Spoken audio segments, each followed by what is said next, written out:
To start off this segment is Adam in Louisville, Kentucky. Hi, Adam. Welcome to the EntreLeadership Podcast. Hey, Dave. How are you? Better than I deserve, sir. How can I help?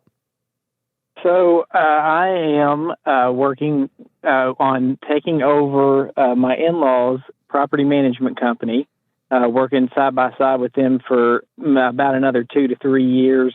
And then eventually it'll be me and my wife running the company full time.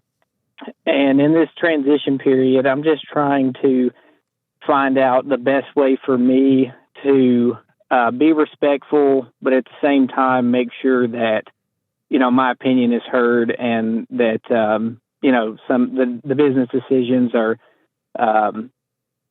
flows through everybody and just, but at the same time, not come off like a prick. Yeah, I hear you. Well, that's a good concern, and it's a good way of thinking about it. So they started the business?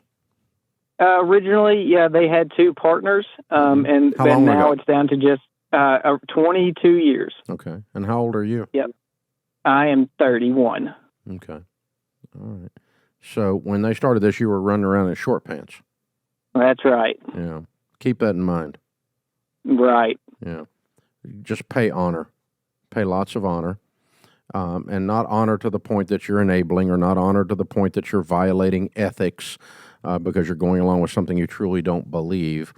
But most of the things that you are, it's really easy because you're getting excited about becoming the owner, about being in charge someday soon.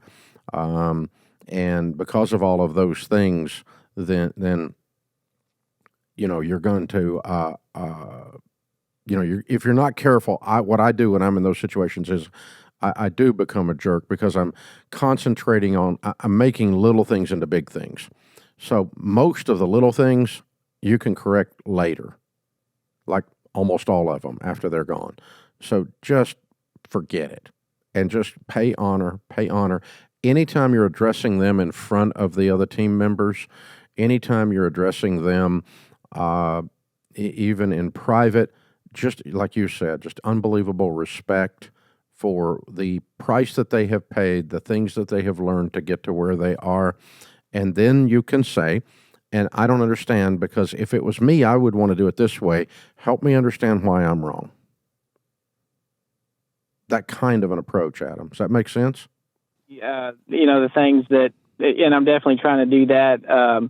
At the same time, I feel like I've come in really 100% eager to lead and run the business and make sure that we're doing things the right way and treating our customers right. And they maybe do too.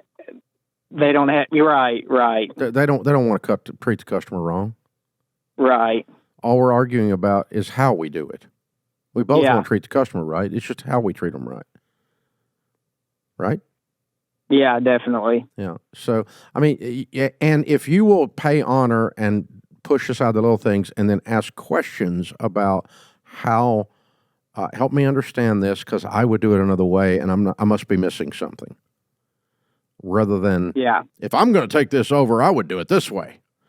See, that you see the difference? It accomplishes the exact same discussion. So one of the things that my friend Pat Lencioni talks about in his book, The Advantage, he says companies that can do conflict well have an unbelievable advantage over all other companies, regardless of talent, regardless of patents, regardless of trademarks, regardless of genius. None of those things trump the ability to do conflict well. And so what you're doing here is you're learning how to do conflict well. So we can add one other element to the discussion that'll help, and you might even talk to them about this and tell them you talked to me about it.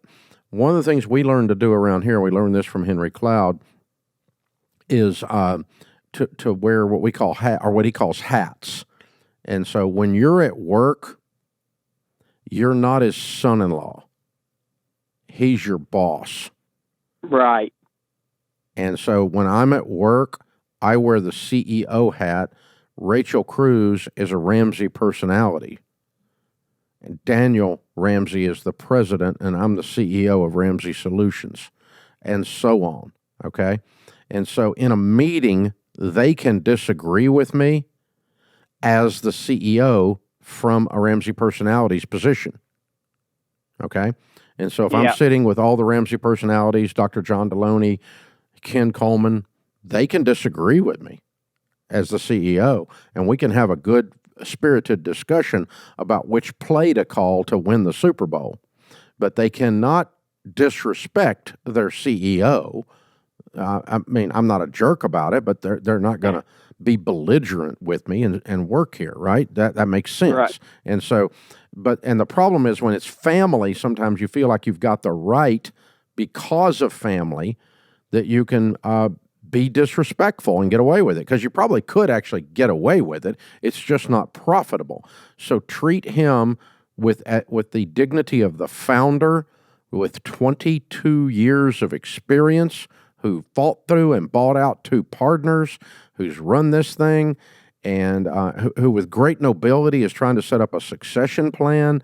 There's a lot of reasons to pay honor to this man and woman as your CEO and as the owner of a company that you want to buy. And and now when you leave work and you're having Thanksgiving dinner, you need to take your hat off and be son-in-law then. And so what that does is, and if he does that too, it keeps me from using my dad voice on grown kids, at work. You know what I'm saying?